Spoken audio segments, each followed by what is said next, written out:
championship game? Tell me how you're close. Unsportsmanlike. Weekday morning starting at 6 Eastern.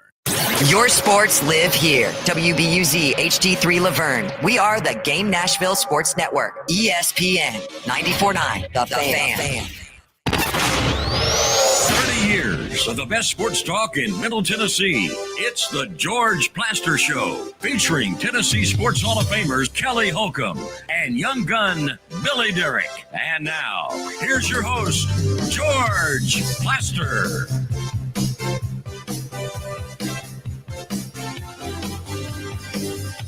Hello again, everybody. Welcome in on what is a bitterly cold Wednesday. However, the storm of the century, not quite. It's kind of nice. All of a sudden, around 10 o'clock this morning, a lot of the streets started to clear. In fact, I see some streets in my neighborhood where it's now dry, and that's good. Because when I do get out there, I don't want to drive on this stuff. So we welcome all of you in. We got a good show for you today. Let's start in Murfreesboro. Say hello to Kelly Holcomb. Kelly, how are you? I'm great, George. I made it through the apocalypse. It's great. Did you? So y'all didn't get what we got, did you? No, we got literally a dusting. There was nothing. I left this morning. There's not much. There's a little bit on the roads, but not much. But yeah, well, it didn't live up to the hype. My wife was looking at the phone. We went to bed last night, and she said, "I think we're going to get more than they say we're going to get." And I said, "Dusting." We woke up this morning, dusting. Dusting. So dusting. I went to the grocery store last night on the way. Where was I? I don't even remember. But I stopped wherever it was I had been. I know. So I stopped at the grocery store around 7:30 and I checked out the radar and it kind of showed, look, in the next 30, 45 minutes, this stuff's going to be here. And, the grocery store is an interesting place. There's sort of an undercurrent of what I would call panic. It's panic in the grocery store. There's no question. Did you get any milk? Did you get some eggs and some bread, or was that gone? 0 for 3. Well, first of all, really, that's ridiculous. I didn't need any of the 3. You just piped down. Okay. I mean, we got a literal dusting and there's no milk and eggs. You said you couldn't find any? No, I didn't say that at all. I said I didn't need any of them. Thus, I thought you meant you couldn't. There was none. Retain the information. I mean, Billy, context clues, Hoss. Let's go. Yeah. You said 0 for 3, so I thought you meant you went looking. I knew exactly what he was talking about. Yeah, he didn't go over there. You know what I'm saying? Yeah. Do you think? Am I not speaking English? We're kind of on the same wavelength, Billy. Sometimes You're not. And you know what? It's just another day to be on with young gun Billy Derrick. I love it. So, Billy, have you been out or are you paralyzed? You know, what's your situation? I can't go out. I'm afraid my car might explode if I drive out there. I want a yes or no. I hope you get out of it. And I hope everything's okay, and I hope you're okay, because I would not. But like, if something happens to that car, man, hey, just move on. You know what I'm saying? Move on and go get you another one. I'd be better off. So, have you been out today? I haven't been outside today. No, there's no reason. Oh my God, are you serious? I gotta work. I'm not. I mean, no, do not try the. Oh, I'm so overworked. I can't possibly. Yeah, sure you do. What do you got to do, Billy? You got to go bag groceries at Kroger's? What is it? I'd like to hear the answer to this myself. Show prep. Show prep. Research. Graphics. Pictures. Make sure Kelly gets on. If we get one out of those, if we get 1 out of 5 of those, it's a good day. What time did you get up? Did you get up before noon? Yes. Did you fall asleep? Did you fall asleep before 9 o'clock? Hey, that gets a gong. That wasn't funny, Billy. Come up with something else. That was not a Well, good I mean, comeback. You sounded like George the other day. Like you George went to the Lipscomb game, and I saw him over there, and then he came back. He actually came back, and I said, "This is awesome, man. I didn't know a guy 75 years old stayed up past this time." And he goes, "Go home, loser." And I said, "That sounds like one of Billy's comebacks. That's terrible." I did say, "Go home, you loser." Billy, do you have an update with any substance in it? I do. It's got a lot of substance, and it's due to a lot of time. That was put into show today's prep. update. Yeah, Brought to you show by prep. Lori Burnett Leland. You can find her online at mortgageladyusa.com or give her a call, 615-969-4350. Well, speaking of Lipscomb, they did not get it done last night. They dropped a game at Eastern Kentucky, 66-57, and it's going to be a race, it looks like, between those two teams at the top of the A-Sun. Obviously, whoever wins the tournament gets in. It's not going to be a two-bid league, I don't think, but you hope for Lineake. It was tough last year the way they lost. I forget who they lost to in that in the conference tournament. They lost at home, but you hope for that team's sake they're able to get in this year. Also last night, number 2 Florida all over Oklahoma, 85-63, and the Sooners sliding down a hill right now. It doesn't look good for their tournament chances. They're now 3-10 in the SEC. And George, your A&M pick certainly didn't work. The Bulldogs all over. How about that? The top 10 Aggies. I cannot figure out Mississippi State. When they decide they want to play, they are dangerous. But then there are nights you watch them, and I don't see it. And they have become one of the real Dr. Jekyll, Mr. Hyde kind of stories. Now, they're going to get in the tournament. And when they do, they could cause people trouble. They've got a lot of athletic ability, but they don't play hard every night. No, they've had some big top 10 wins at home. They beat Ole Miss, who was ranked at the time when they beat them.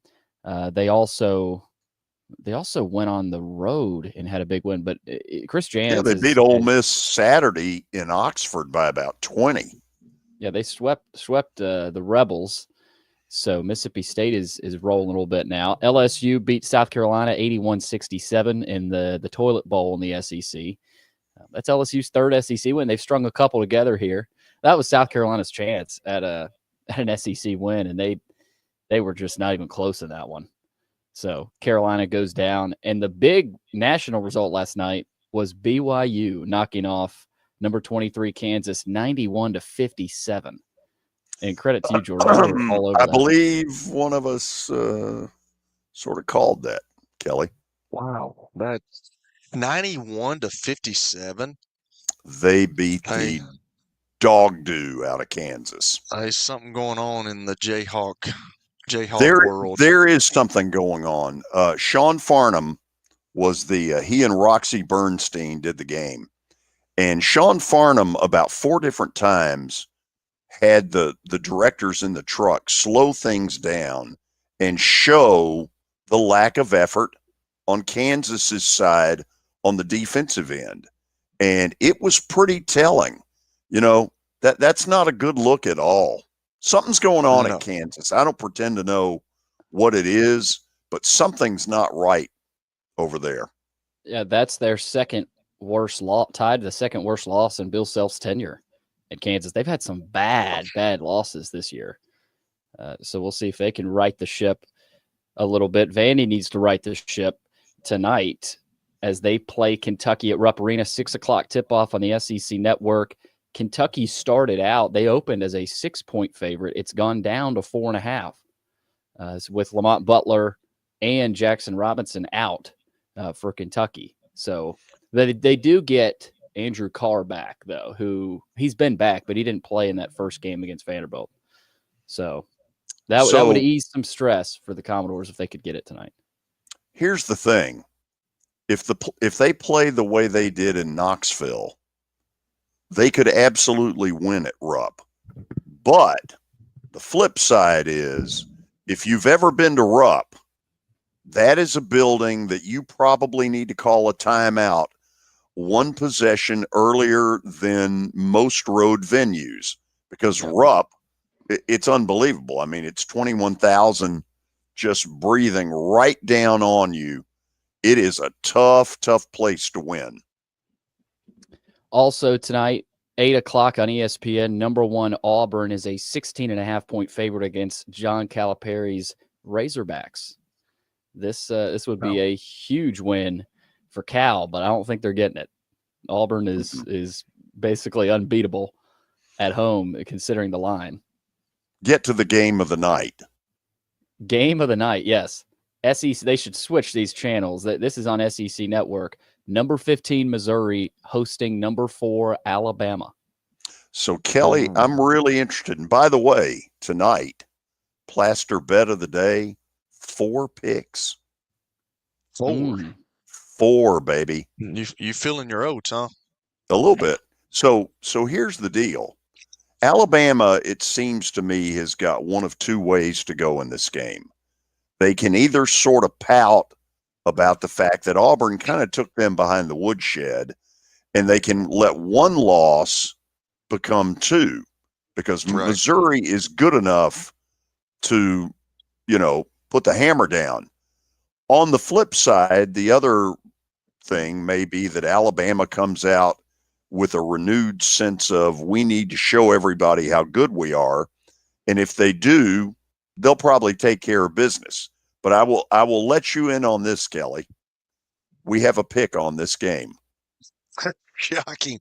I would think that's why they brought Nate Oates to Alabama, though. I mean, he's done a remarkable job there. He's the only other guy I remember other than Whip Sanderson. So he's, it seems like it's gotten important to Alabama fans, and he's done a really good job. So hey, now it's your time to make your money. Get these guys motivated to play. Well, that Missouri crowd, especially the student section, is going to be all over him. If you remember last year, we talked about it. He shoved a Missouri player last year when Missouri played at Alabama, and it was unnecessary. So Oates will be hearing it tonight, but I think he likes that. I think he likes being the heel, playing Mr. Villain. So that'll be a good one tonight. By the way, over the weekend, Auburn, Alabama. No surprise, it was the most watched college basketball game of the season. 2.8 million viewers on average, and it peaked at 3.5. Wow. Think about that, though, Billy. That's interesting that the Saturday night hockey game outdrew the Alabama-Auburn game by, like 1.2 million? Yeah. That tells you how many people are fired up for the 4 Nations. By the way, that's tomorrow night, and we'll be talking about that.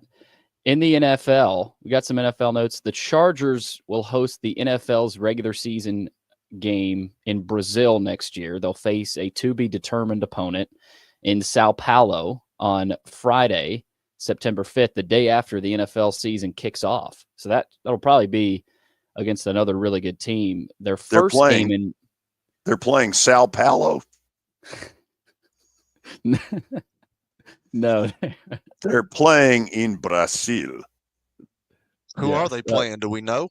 No, it's to be announced. They don't. I don't know why they don't. Be announced. I've got a secret.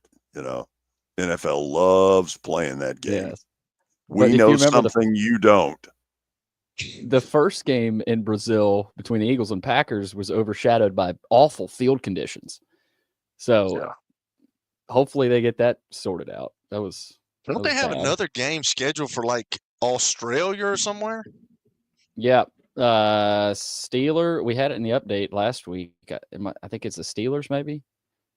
Are they going to Australia? Yeah, I think it's Australia. Sydney? Tells you how much I retain the update. I'm a little critical, but for all of Goodell's talk, Germany. Yeah. But for all of Goodell's talk that we're going to have an international team, I don't believe it. Yeah, good luck with that. Can you imagine the expense that would be? Can you imagine that? My gosh. I know they're making bukus of money, but still, when you've got an organization across seas and you have to travel there, and Yeah, I just can't see that. Bring back the Rhine Fire. Ryan Fire, baby, the Barcelona Dragons. The Dragons. Yeah. Also, earlier today, the NFL informed teams that the salary cap for next season will be between $277.5 million and $281.5. Last year, we saw the largest cap increase of all time. With this year's increase, the cap has increased by at least $53 million over the last 2 years. Good Last Lord. year's was $255. And based on the salary cap, the Titans' effective cap space will be at $42 million. So that's obviously because they had 90 last year, right? Yeah. That did them a lot of over good. 90, yeah. Yeah. They Also, really took advantage of that. It worked out. Yeah. This is a little ridiculous too, but Netflix is looking to buy the rights to the NFL's Sunday afternoon package from Fox or CBS. I don't know if that means they'll be an add-on. It'll still be on the main network, but you can also view it on, I mean, that's what I would guess. You would also be able to view it on Netflix, but I guess Netflix wants to form some football network of their own. I don't know why, but you're going to have to stream at some point, man. It's crazy. You're taking it away from the CBS, the ABCs, the NBCs, and they're wanting to make you buy into streaming. Have y'all been watching any of the indoor golf, the TGL stuff? TGL. A little bit. I was watching last night. Tiger Woods, this was hilarious. He had 199 yards to the hole. I can't remember what hole it was, but he asked to confirm the yardage. He heard 99. That's what he thought. And caddies usually drop the first number when it's obvious, of course. He hit a wedge that only went 100 yards. And he said it was the most embarrassing moment of one of the most embarrassing moments of his golf career. His teammates Kevin Kisner and Tom Kim were dropping to the floor laughing, but it was pretty funny. But that's been pretty entertaining. That's really entertaining to me. Like I don't know if you can you sustain that. I'm not sure, but I enjoy it. I kind of like watching it, man. It's quick, it's fast, and it's. You know, they had one deal a couple of weeks ago where JT hit one and the computer it went all crazy or whatever. So they redid the shot. But hey, that's enjoyable to watch to me. That's a pretty cool deal. This time of year is perfect for it because you're in the doldrums of at least, no football with the viewing experience. But I know that I have birdied a hole where Bozo the Clown was right up above me. Putt don't count, George. Oh, okay. So it's how do you birdie a putt? I'm just having some fun. Are you done? Yes, I'm done. Thank God. I thought it was an okay update. Thumbs up, Billy. You think so? That's a good one. There you go, Kelly. Wow. Let's go. He brought TGL into it. He brought in golf. Anytime you bring in golf for me, I'm gonna give him a thumbs up. Okay. So after the break, we will be joined by the hardest working man in Nashville sports. That's Mike Organ from the Tennessean. Then later in the show, we're going to take the 7 quarterbacks that look like they're going to be on the market and kind of talk about where we think they're going to end up. The 7 are Matthew Stafford, Sam Darnold, Russell Wilson, Justin Fields, Aaron Rodgers, who before all that will go into some, I don't know, some hole. Yeah, you're always hating George. Let him go into his room of confidence and come out. Don't worry about it. It's just not let him a do his room own of thing. confidence. That's not what it is. And Derek Carr and Daniel Jones. Those are the 7 that we're going to talk about. Anyway, we're ready and raring to go. Kick back and enjoy. Don't go outside, be like Billy, and be a hermit. This is 94.9, The Fan. New year, new priorities. Family and safety come first. If a car or truck accident disrupts your life, Bart Durham Injury Law is here to help. We're local, experienced, and ready to fight for you. Call 615-242-9000. Happy 2025 from Bart Durham Injury Law. It's easy to say good things about the folks at Strike and Spare Family Fun Centers. Number one, I trust them with something that's near and dear to me, the Plaster and Friends Celebrity Bowling Night. But more importantly, I see the fun people have. They enjoy the bowling, they enjoy the camaraderie, and you will too. Come by any of their locations and get ready to have some fun. Venture Express has been helping people in this area for more than 40 years. They're headquartered in Murfreesboro with over 30 years of dedicated fleets involving production, manufacturing, and corrugated experiences. They're an asset-based company with over 700 tractors, 4,000 trailers, and 800 drivers. If you need their help, dial them up 615-793-9500 or log on to ventureexpress.com. As the trusted premier custom home builder in Middle Tennessee, Donnelly Timmons has over 20 years of experience in the industry. Whether you're looking to build your dream home or renovate your current home, their team will ensure that every client and every remodel is unique, luxurious, and completed on time within budget. Founders Dustin Timmons and Joey Donnelly have over 25 years of construction experience in the Nashville area. Together, they have completed projects in Forest Hills, Oak Hill, Green Hills, Franklin, and Brentwood. Dustin and Joey believe that communication is the most important aspect of all construction projects. Therefore, they personally manage each project themselves and are involved in job site activities on a daily basis. Their commitment to quality and integrity has earned them an outstanding reputation among their clients. Contact them to set an appointment for a free consultation or to view some of their completed projects. Give them a call at 615-456-7983 or log on to DonnellyTimmons.com. Each project themselves and are involved in job site activities on a daily basis. Their commitment to quality and integrity has earned them an outstanding reputation among their clients.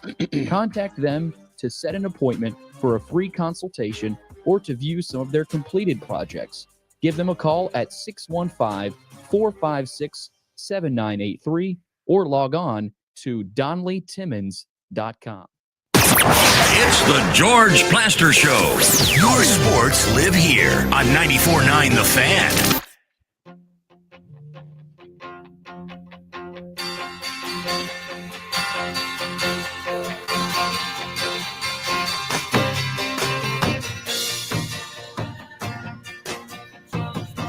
Well, you all will be thrilled to know that during the commercial break, I checked out the Weather Channel, and they were reporting, Kelly, from Fayetteville, Arkansas, where the high was 16 degrees today, and the low tonight will be -3. Is that right? Yes. Once again, you know you're old when you're watching the Weather Channel. So Well- you're just proving my point, George. Kelly, these are important times in our community. Is that right? And I'm sure people are excited about your weather report. I'm just trying to share and make it a positive experience for people. Let's check in with Nashville's hardest working sports personality. He is the Tennessean's Mike Organ. Mike, have you been out in this stuff today? I have been out in this stuff. Went out for lunch, and it's just kind of a mess. It's not. I didn't find it dangerous. I'm not saying that it's not, but it's just kind of sloppy out there right now, and I don't think it turned out to be quite as bad as what we anticipated. No, it was definitely not the storm of the century. No. But it is cold out there, like you said. It is in Fayetteville, which, by the way, Kelly Holcomb is a legend in Fayetteville. I'm surprised you didn't mention that when you mentioned Fayetteville. Yeah, but it was Fayetteville, Arkansas. They don't know Kelly, nor do they care. No, they do not. And there's no part of Arkansas that I want to deal with. I mean, I've been through Arkansas, and wow, okay. Wow. Good place to be from. Could be. So, Mike, let's start with something you wrote within the last few days about Travis Hunter, who's considered, an incredible prospect from from Colorado, both wide receiver and defensive back. Talk to me about where you went with this. Well, I tell you where that started from, surprisingly enough, was Cam Newton in January said on First Take something along the lines of the Titans have had two marquee players in their history, Eddie George and Steve McNair, and neither of those have played in the last 2 decades. Well, I think Cam left off one player, Derrick Henry, who I think was definitely a marquee player. But I think he's got a good point that the Titans have been bereft of marquee players when you think about it. I posted that story you're talking about today, and I've had some people say Derek Mason, and Derek was definitely a standout player, but I don't think you'd call him a marquee player, a face of a of a franchise. Javon Kearse got close. And there've been a few, but I think when you talk about NFL marquee players, those are the only two. Now, where am I going with that? Well, Cam Newton said that this is the Titans' opportunity to get a marquee player in Travis Hunter. And that's how highly he thinks of him. But so I actually called Eddie George, and to see what Eddie thought about, does a team need a high-profile player? What does a marquee player mean to a program? And he said it does. It helps your TV ratings. It puts more eyes on you. People know your team. You get more fans. But it doesn't supersede need. And he said, so, it depends on how badly do they need Travis Hunter over some of the other positions. And when I talked to Eddie about it, a couple of weeks ago, he said he saw him as a cornerback. Well, since then we find out that that's where Travis is going to go to the combine as a cornerback. And I'm sure that they'll get his hands on the ball with some special teams. But, that I guess Eddie kind of left it open to end is, does the need for Travis Hunter overcome the need for a marquee player? And, it's the best of both worlds if you need a corner and you need a marquee player. So that's kind of where it went. And then another angle it went in, or another direction it went, was, people forget Eddie George faced Shedeur Sanders as quarterback for Sanders' first 2 games and Eddie's first couple of games when Eddie was at Eddie obviously was at the Tennessee State coach, and Shedeur was when he was at Jackson State with his dad as the quarterback. And I want to say Shedeur put up about 700 yards in 2 games against TSU as a freshman and sophomore. So Eddie's high on Shedeur as well. We didn't get into Cam Ward because, he hadn't seen Cam Ward, but those are kind of his takes. I thought they would be interesting since he had, firsthand knowledge of Shedeur and knows what it means to have a franchise player. Well, the other thing that for those people who maybe are rooting for the Titans to trade down and get a series of picks, Kelly, it feels more like you could do that because of another team's love of Travis Hunter than it would be either of the 2 quarterbacks. Kind of what I'm thinking. It's all about needs, though, and Mike just talked about what Eddie talked about. He's a great player, and I've said it before. I think he's a great player, and I think is he going in as a corner? Is that what that's what we thought the other day. I think somebody said he was looking at him as a corner. So I just don't know if I don't know. We all know the needs of the Titans. I just don't know if he's in the need for the Titans right now. I think he's a great player, but there was a time when a lot of Heisman guys won the Heisman Trophy and came in and didn't have a very good career. So you never know what you're getting with players. Even though he's a Heisman winner, I think he is a tremendous talent. But I don't know if the needs of the Titans stick with him or with trading that pick down for other picks. And that's why they're getting paid. They got to make those decisions, but I just can't see them taking Travis Hunter, but maybe. I don't know. Mike, you and I both grew up here, and so we remember a time where the Clinic Bowl was absolutely the game on the high school level. And the Clinic Bowl was played as I was growing up on Thanksgiving afternoon.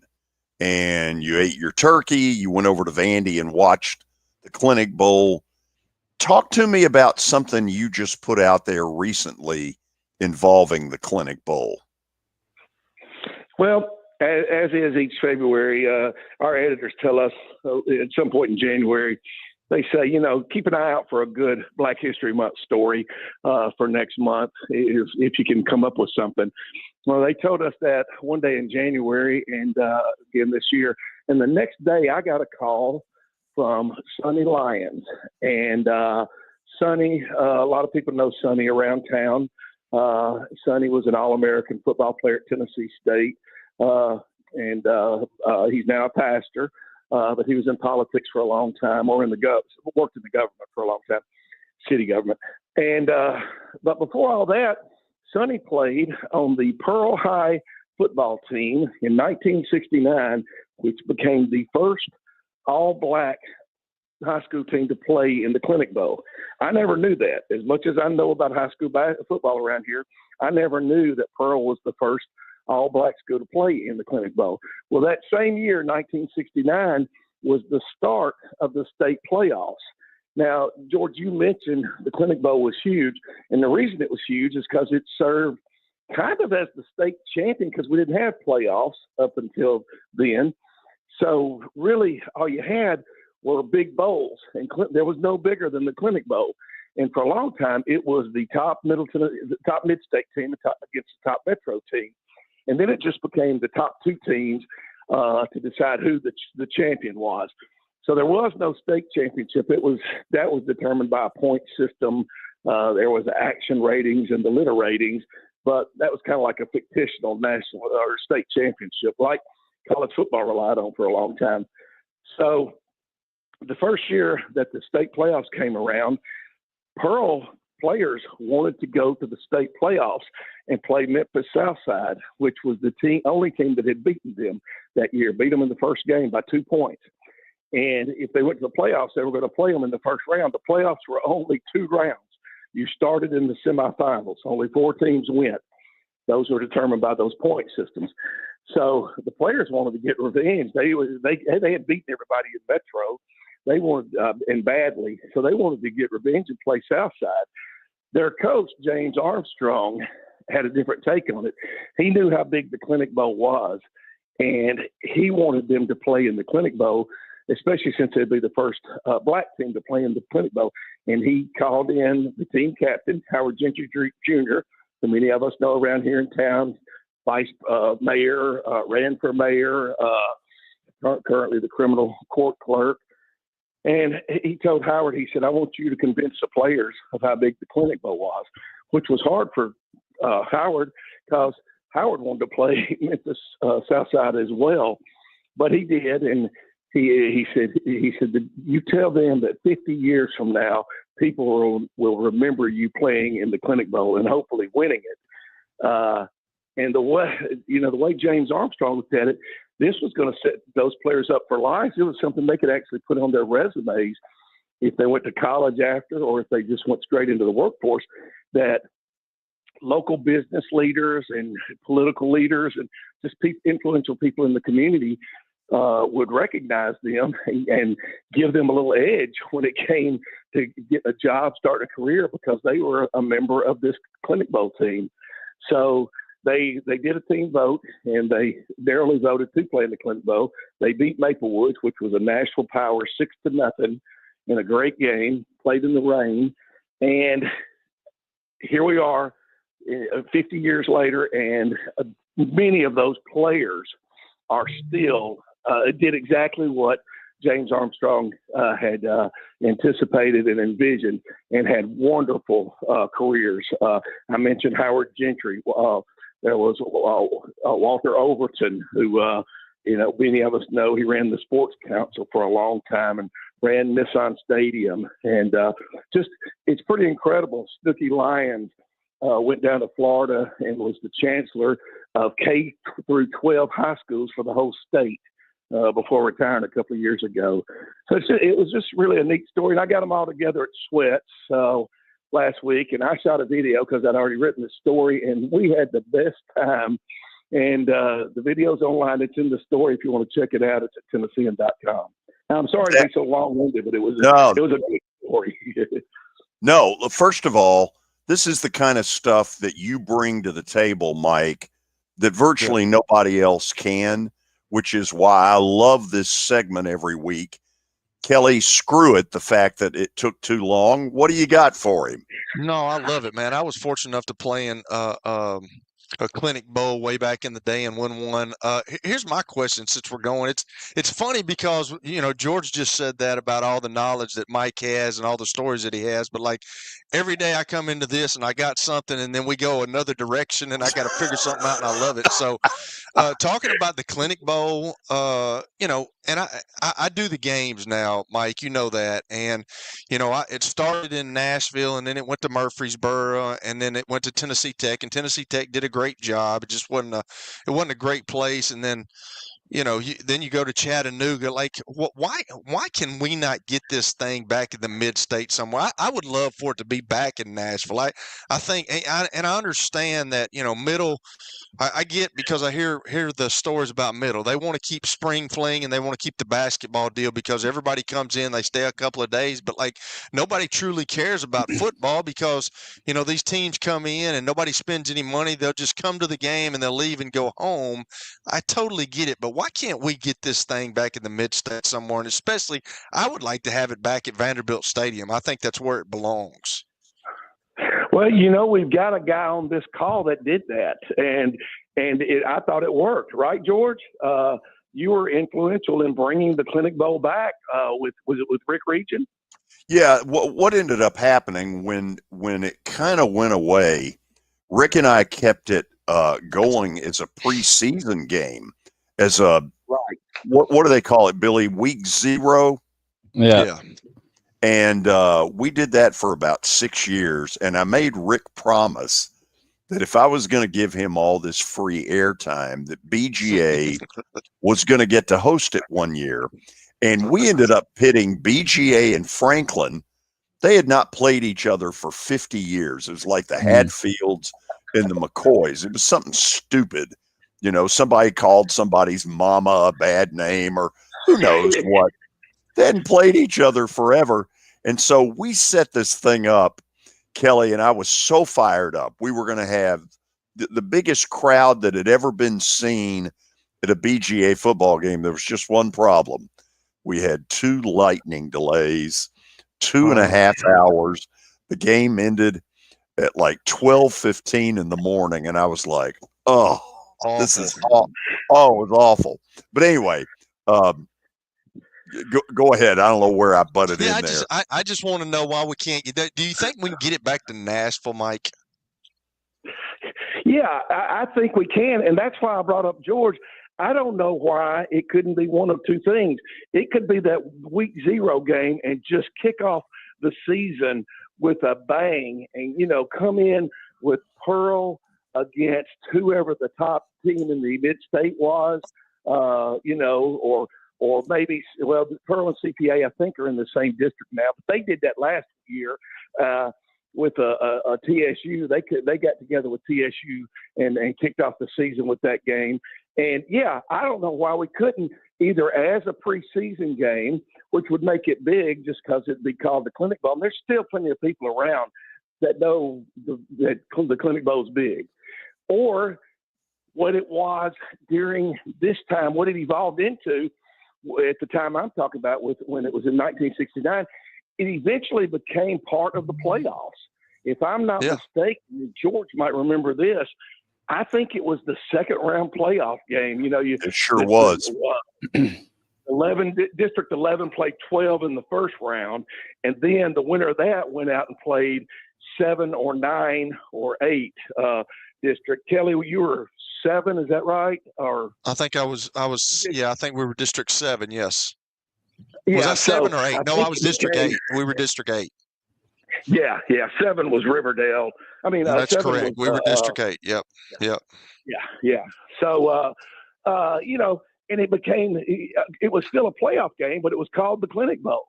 And I have no idea why you couldn't do that. I'm sure you could do that. And, maybe that's something we bring up to the TSSAA staff today, because there's still enough people around, and Ronnie Carter and George Plaster and people like that can tell the TSSAA staff now, if they're not aware of how big that game was, let's call this the Clinic Bowl. Let's put a little extra shine on it, and let's play it at Vanderbilt. I mean, one of the two teams is going to have to give up their home field advantage, but they're also going to get the advantage of playing in a stadium like Vanderbilt, which is, renovated now and a special place to play.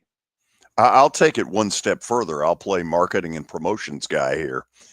To me, the obvious is when the Dome Stadium opens, that maybe maybe the Thursday before the regular season quote begins on Friday, you get 4 of the best teams in Middle Tennessee to play a 5 o'clock and an 8 o'clock at the new Dome Stadium. Well, Scott Ramsey's already mentioned that that they're likely, that's where it'll likely be, at least the playoff. Yeah, the postseason will be there. That's. I mean, I don't know if I'm letting anything out of the bag here or not, but that's going to happen. That's where the state playoffs are headed. So how cool would that be to start your season at Nissan Stadium, in that Dome Stadium, and end your season in Nissan Stadium with the goal of ending your season there. And again, like you said, George, it gives another 4 teams the opportunity to play in that setting. It would be awesome. And depending on who you had, it's almost like that Hoosiers feel, where those kids in that movie get to the state finals and they end up playing at Hinkle Fieldhouse on Butler's campus. It would have that same kind of feel to it, where kids are excited. They're getting to play in this beautiful new dome. I mean, man, it makes a lot of sense. Yeah, I mean, the start of football season is huge anyways, and that just takes it to another level. And you bring 4 teams in here, and all media is going to have easy access. You don't have to leave town that day to cover 2 different games. If it was the format you're talking about, George, they're right there in your backyard at the new stadium. I think it's a great idea. I think it's something to mention to Scott Ramsey about, maybe the Sports Council gets involved in. Mike, I got to ask you, I don't think anyone could have predicted Zach Mettenberger to eventually be the head coach at Father Ryan, as he's playing in the SEC and playing for the Titans. What do you think of the hire? Obviously, Coach Rector's time is up, passing the torch to Mettenberger. Do you have any thoughts there? Well, of course, I first thought it would be someone named Derek who would be the next head coach. But when we realized that wasn't going to happen, then, and for anybody that doesn't know, the Derek family is legendary at Ryan, and there's so many of them that it's easy to find a Derek to coach. So, but, I remember Mettenberger. He spoke to the FCA board, or the FCA one year, and I was on that board, and I got to spend a little of the time with him. I really like him. I don't know what kind of coach he is. I know he's done it, which helps, instead of just, plucking one of these guys out that's just kind of been not doing anything since their NFL career ended. I don't like that, when they get preferential treatment just because they played in the NFL, but he's done this. He understands how high school football works, and it's going to be intriguing. I like Brian Rector, but and he had good teams, but they just never got where I think that he wanted them to be, and where the fans wanted them to be. So I think, every year, Billy, I think you felt the same way. We thought this was going to be the year for Ryan, or not every year, but the last 2 or 3 years. Mm-hmm. We thought this was going to be the breakthrough year, and maybe this change is what's needed. But again, I do like a quarterback being a head coach, because that the quarterbacks are a completely different animal when it comes to that. Kelly will tell you that. And so I do like, having a NFL guy as your coach if it was a quarterback. So I'm excited about it. I'm really excited to see what he does.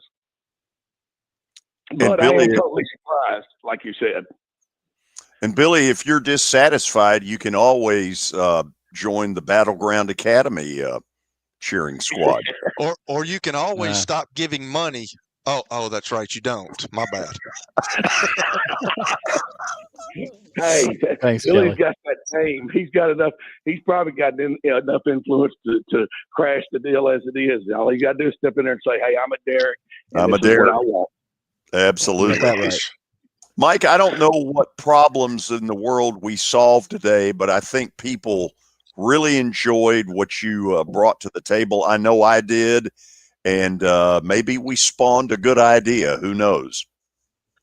Can I say one last thing? Absolutely. Since I haven't talked enough already, I want to get back to what I'm doing, and that's writing about, as we speak, and I swear to you, this is the truth, I'm writing about Jalen Holcomb as we speak, because I'm writing about Wow. I'm writing about the local yeah, well, somebody other than Billy needed some love when it comes to family members. He's not the only one. Thank you, Mike. Thank you, Mike. Can you send that to me when you finish? That'd be great. Absolutely. You'll see it. For anyone who doesn't know, Kelly's daughter became the all-time leading scorer at Lipscomb this year. And on Saturday night, set the program record with 9 3-pointers. And 30 points in a win over Queens. And so I'm writing a story right now about where our local teams stand, looking into getting a forecast on the NCAA tournament. And because of Jalen Holcomb, Lipscomb's chances are pretty decent because they're either in first place or tied for first in the Atlantic Sun Conference right now, and that's an automatic berth right there. So here's the only bad thing. Here's the only bad thing, Mike. We never have beaten FGCU, and they're really good still. Yeah, you're right. You're right about that. But the cool thing about that tournament is its home site, so you could get them at home, which could help depending on where everybody ends. It's the higher seed all the way through the tournament, and I like that for the smaller for the mid majors. I like that because you get a better crowd. So maybe if you guys can get them at home this year, and as well as your daughter's playing right now, that's the X factor. I hope so, man. I appreciate it. Thank you, Mike. I love it. Mike, thank you so much. The total truth. I'll be totally honest. I'm not making that up. As we speak, I'm writing about it. That is awesome. Slip him a 5 spot, Kelly. Quit being a cheapskate. I will. Yeah. I will. I'm not like Billy. I'll slip him more. For our football banquet, Kelly. Okay. All right. See you Sunday, Mike. Okay, guys. See you then. Thank you. He's terrific. And this is one of the things I love about having Mike Organ on is that he can get us into some history lessons of what really has gone on in the past in this city, really unlike anybody else is capable. We'll go to the break. Yeah. Who knows where we're going afterwards, but this is 94.9 The Fan. This is my buddy Stan Harrison from Apple Collision Centers. Recently, you've been talking to me about companies that have a fleet of trucks and they're always in need of repairs. That's right, George. We understand that nobody likes to deal with the auto body repair process. We try to simplify that at our 3 convenient locations. We work with all major insurance companies. We help to ease the stress of the auto body repair process. We're located in Old Hickory, Hendersonville, and Gallatin. If you need our services, please stop by and see us. And how convenient that we have that in the background. Now, seriously, these are good folks. They do really good work. Give them a holler. As we step into the new year, there's nothing more important than family and safety. If a car wreck or big truck accident turns your world upside down, Bart Durham Injury Law is here to help. We're local, we're experienced, and we're ready to fight for what you deserve. Call us anytime at 615-242-9000. Really wishing you a safe and happy 2025 from Bart Durham Injury Law. Over the years, more men have started to seek help for hormone deficiencies and imbalances, and Dr. Jeffrey Lodge and wife Daphne, along with their experienced staff, give men the treatment required to improve their quality of life, improve your immune system, energy level, cognitive function, and more. There's no better time to achieve a healthy lifestyle. What are you waiting for? Give Cool Springs MD a call today for an appointment at 615-486-3458 or visit the website coolspringsmd.com. If you are paying too much for your health insurance, you know what? You need to contact the folks at Pancoast Benefits. Pancoast works with businesses and individuals to tackle the high cost of health insurance. Whether you're a business owner, large or small, self-employed, between jobs, or over the age of 65 and in need of a Medicare plan, Pancoast can help. They make understanding your benefits less difficult and more personal. So check them out today, pancoastbenefits.com, or call them at 615-292-3400. For over 35 years, Wilson Bank and Trust has been committed to providing customized banking solutions to help individuals, families, and businesses in Tennessee achieve their goals. As your full-service community bank, we are proud to offer loans with competitive rates, local decision-making, and fast, friendly service from our experienced lenders. No matter where you are on your financial journey, Wilson Bank and Trust is ready to help you take the next step. Visit your nearest Wilson Bank and Trust office or online at wilsonbank.com to get started today. Member FDIC, Equal Housing Lender.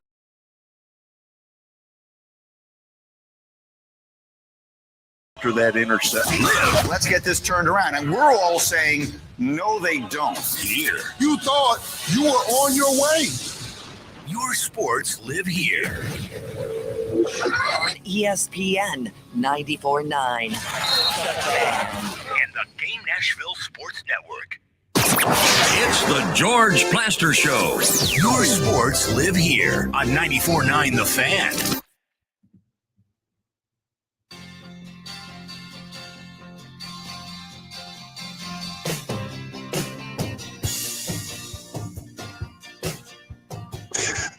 We are back. Now, we have had a lot of discussion, and I've made very clear my feelings about the Titans and the ticket gouging that's going on when they enter the new stadium. And shame on them for what they're doing. I've said it before, and I'll say it again. They don't give a damn about their fans. But what I am excited about, guys, is the new Dome Stadium and the things that it could bring our city. I'm convinced we will end up hosting at some point a college football playoff game in that dome.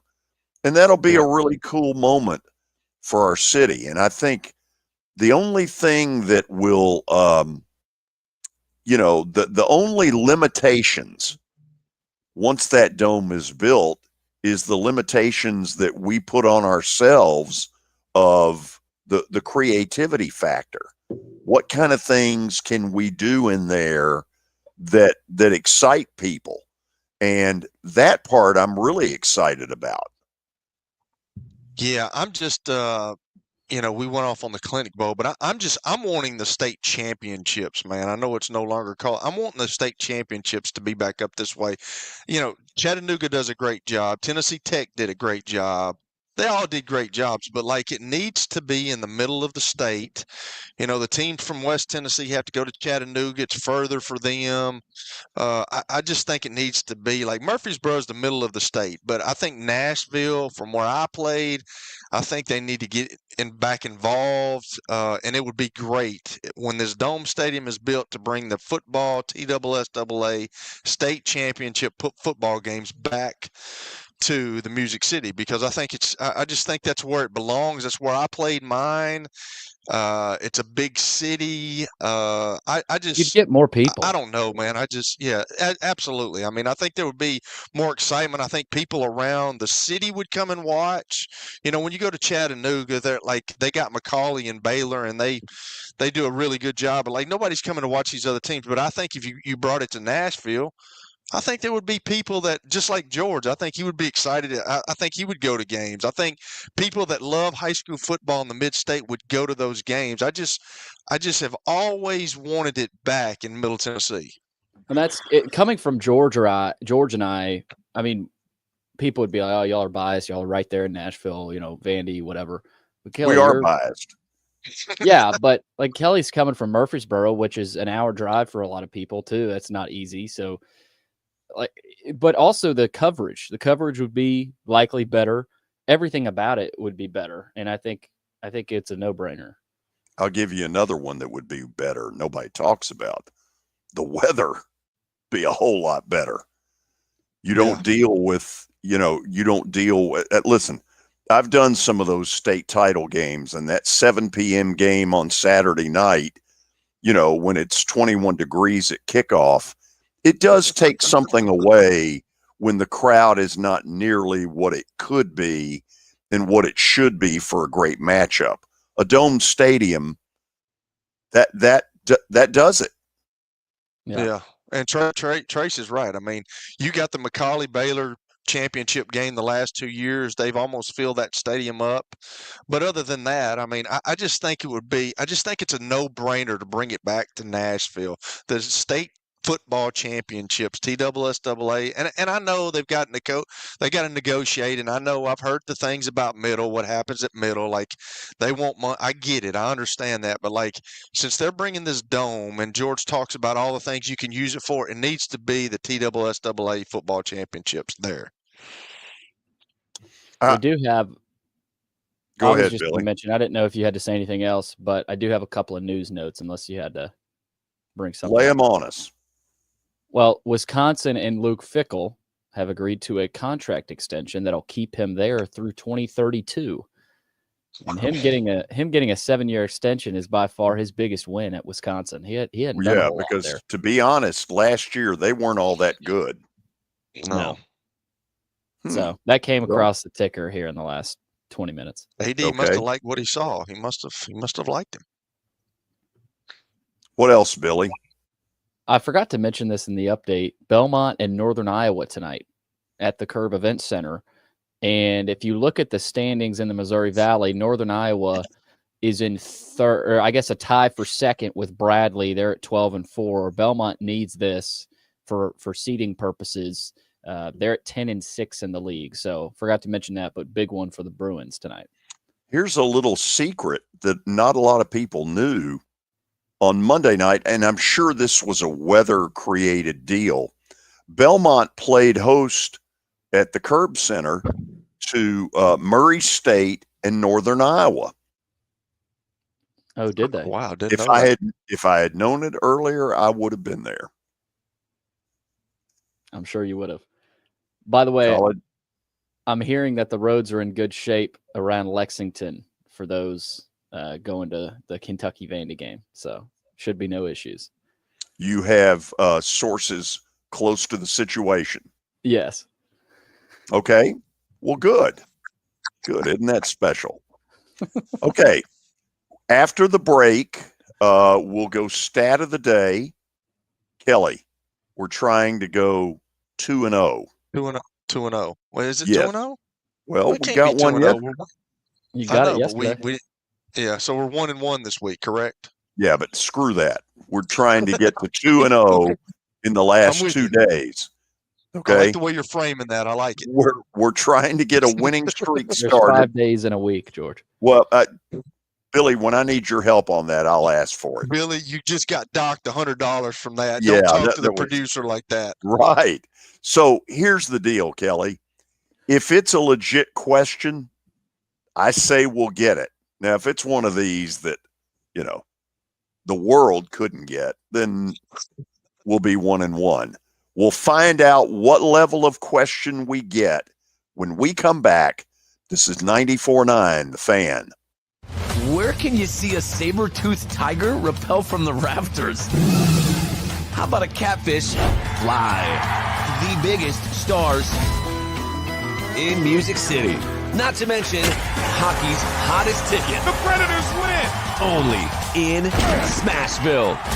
See your Nashville Predators all season long at Bridgestone Arena. Single game tickets are on sale now at NashvillePredators.com. Let's go, Preds!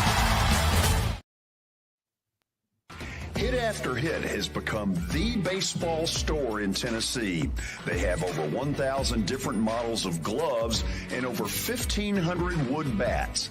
They also have several Iron Mike pitching machines as well as a Hit Tracks machine.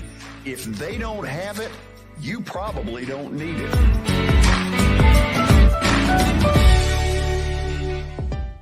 We're proud to call Hit After Hit the official shirt provider of the Plaster and Friends Celebrity Bowling Night.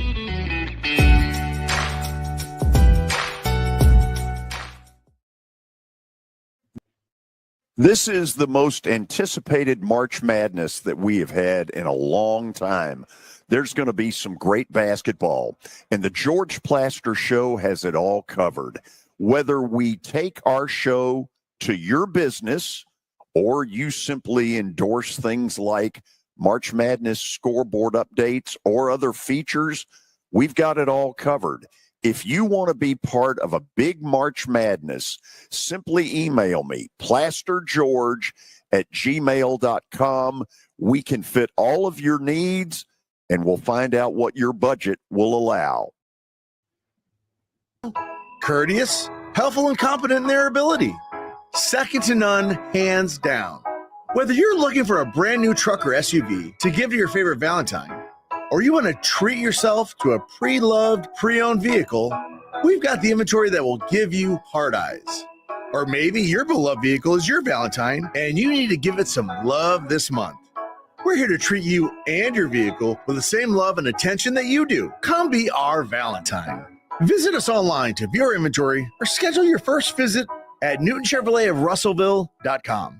It's the Electronic Express huge President's Day sale. Get up to 30% off desktop computers, laptops, and smart home devices. Up to 40% off 4K TVs, home theater equipment, and Bluetooth speakers. And up to 50% off appliances, housewares, and more. Plus, save up to an additional $1,000 off eligible items. And buy now, pay later with up to 36 months free financing. Shop the President's Day sales event at Electronic Express.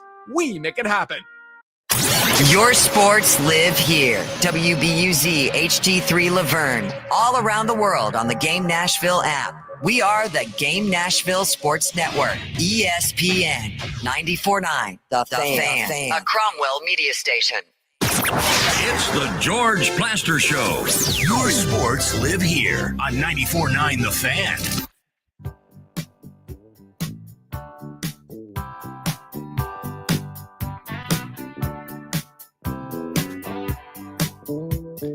Coming up, we're going to break down who could be the next Titans quarterback. But first, stat of the day brought to you by Apple Collision Centers. You can find them in Old Hickory, Hendersonville, and Gallatin. Give them a call, 615-754-9800, or log on to applecollisioncenters.com. All right. Kansas suffered a 34-point loss against BYU yesterday, tied for the worst loss in the Bill Self era. Which West Coast team also beat Kansas by 34?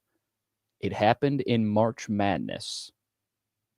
Kelly, remember when I said 2-0? Are we going, George? We going? Oh, we're going. Repeat after me. St. Mary's. Or if you press your SAP button, St. Maria. So you're for sure it's St. Mary's? For sure. Well, I've been sure before and gotten gonged. Do you have something better? No, I just the first thing that popped into my mind was Oregon, but yeah, no. Billy, show us St. Mary's. George, You are incorrect. USC. Oh, Golly. no. That's really funny because I had two teams, and it was Oregon and oh, gosh. And I had no clue. That's just who I was thinking. But I picked the wrong one. Wow. That's disappointing. The Mobley brothers. This is in 2021. The Mobley brothers led USC to an 85-51 win over Kansas. That's is Andy Enfield still at USC? No, he is at SMU. Oh, that's right. That's when Enfield was at USC. Yeah. Wow. And that really was his one big moment. Andy Enfield was the guy that led Florida Gulf Coast. Yeah, to a Sweet 16, but really didn't get done to any great extent out at USC. But USC's a tough job with UCLA right there, although I don't know why it's a tough job because, you know, you've got the world out there to recruit from. I don't get it. By the way, I know we got to get to this Titans quarterback stuff, but NBA All-Star Game ratings are out. And here's what we got. On Sunday, they averaged just 4.7 million viewers, a 13% decline from last season. This year's event was the second least watched All-Star Game on record dating back to 1990. So the NHL thing almost tied it. Mm-hmm. Yep. What are they thinking now in the NBA? Because everybody, I keep hearing like people are upset, like viewership is down so much, and they can't figure out what's going on. Well, if you go back, look at how far it's fallen. To show how far it's fallen, they drew 20 years ago. The NBA All-Star Game drew 17.5 million viewers. Now they're at 4.7. I mean, that tells you how much that thing's fallen. Well, now, let me say this. In fairness to them, NBC had a massive deal going up against it. The 50 years of Saturday Night Live. And by the way, Billy, if you get a chance, look that up and see what that thing drew. Because I'll guarantee you that's a little bit of a factor Sunday night for a lot of us. You know, for a lot of us closer to my age, we probably haven't watched Saturday Night Live. Excuse me. 14.8 million viewers on average across NBC and Peacock for the anniversary special. Okay, so there are probably some sports fans who maybe would have watched it who said, screw it, I'm watching Saturday Night Live. I'll be honest with you, though, George. I don't know if y'all are like this, but I can remember back in the day when I would have seen the NBA All-Star Game, I would have at least turned it over there and to see what's going on. But like the other night, I saw it and I'm like, yeah, I'm not watching that. Just not going to do it. This is a deal they need to bag. I agree. They're not going to, though. I mean, they're going to try to figure out a way to reinvent it like the NFL does. I don't know. Yeah, and play flag football. Football. That's a joke. USA versus the world. That's what they got to do. Well, you know what? They might look at that hockey thing and steal it. Steal the idea because it appears to be working really well. Tomorrow night is the big game between the United States and Canada from the Fleet Center in Boston, where both the Bruins and the Celtics play. It won't be on ABC. It'll be on ESPN. But even with that, I think it tops what happened Saturday night. I think there are going to be a lot of people watch that thing. And that thing is going to be like it's going to be intense. But like if you're a coach of an NHL team and you got a player playing in this stuff, like are you holding your breath that he doesn't get hurt? Like if he's the key cog in the wheel for your team, I mean that's got to be. You just got to be watching the game saying, please don't get hurt. Please don't get hurt. Please don't get hurt. You know? Well, Kelly, I think what is going on, though, is that they're all privately holding their breath.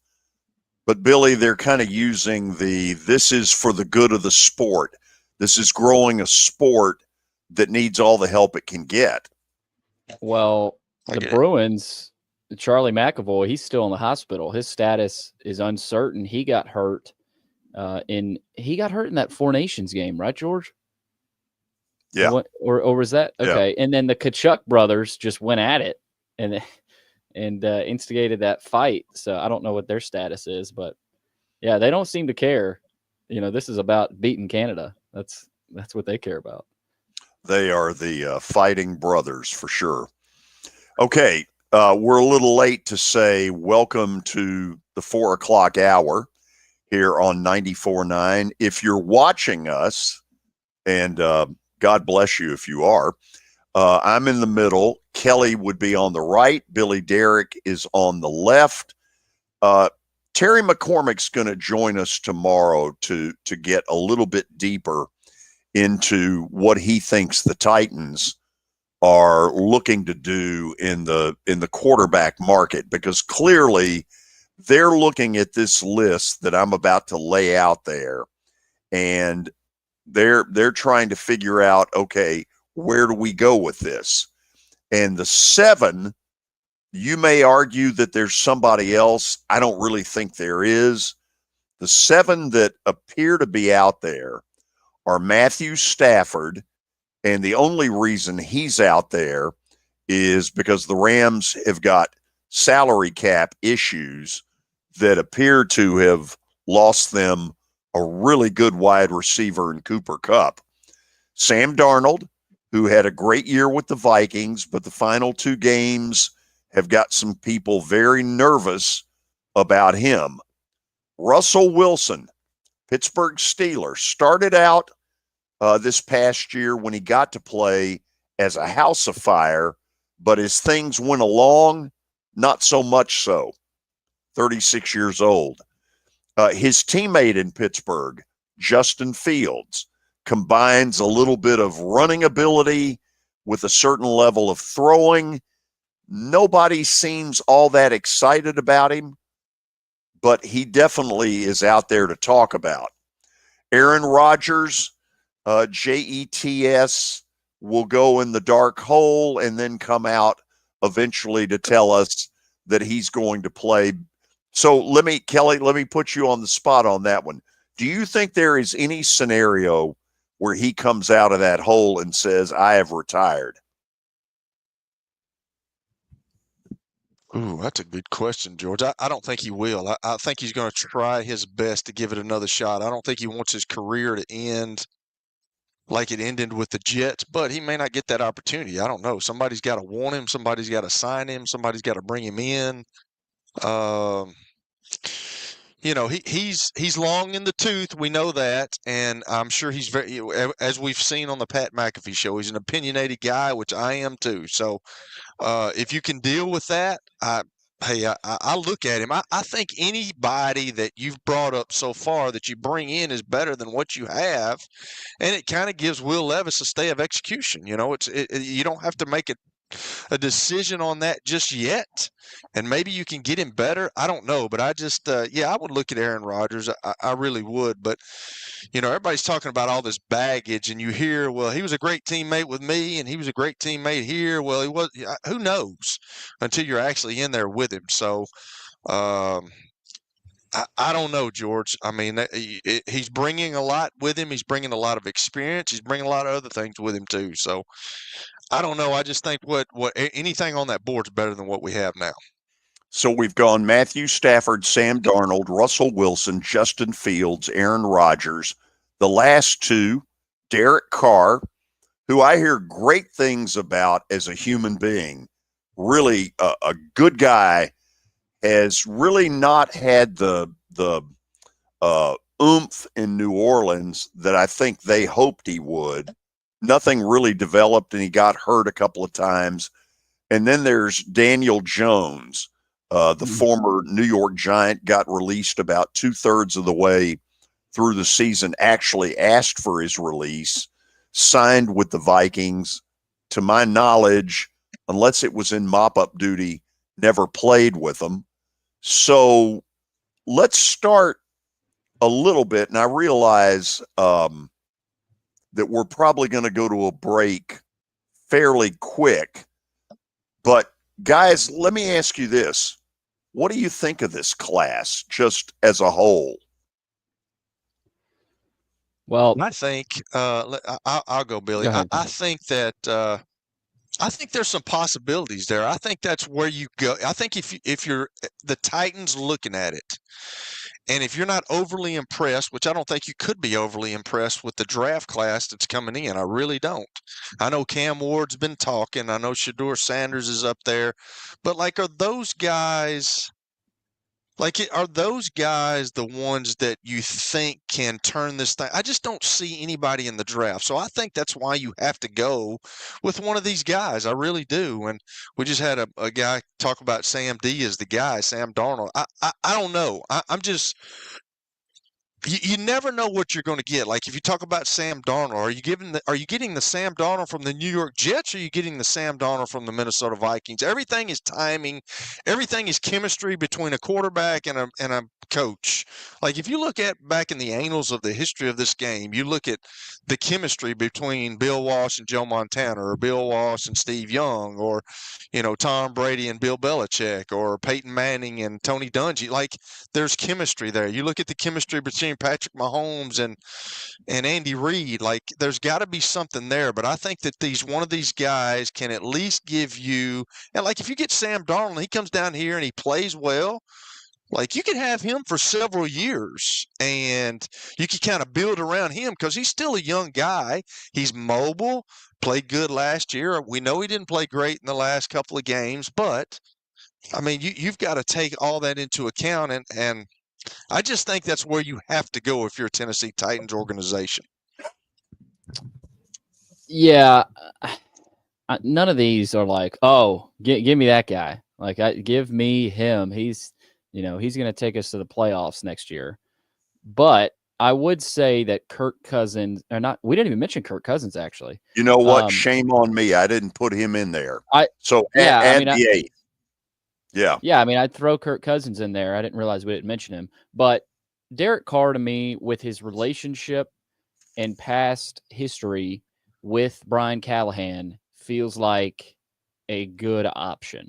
Not going to be great. He's not going to, he's not a guy that's going to maybe necessarily sell tickets to the level Aaron Rodgers might.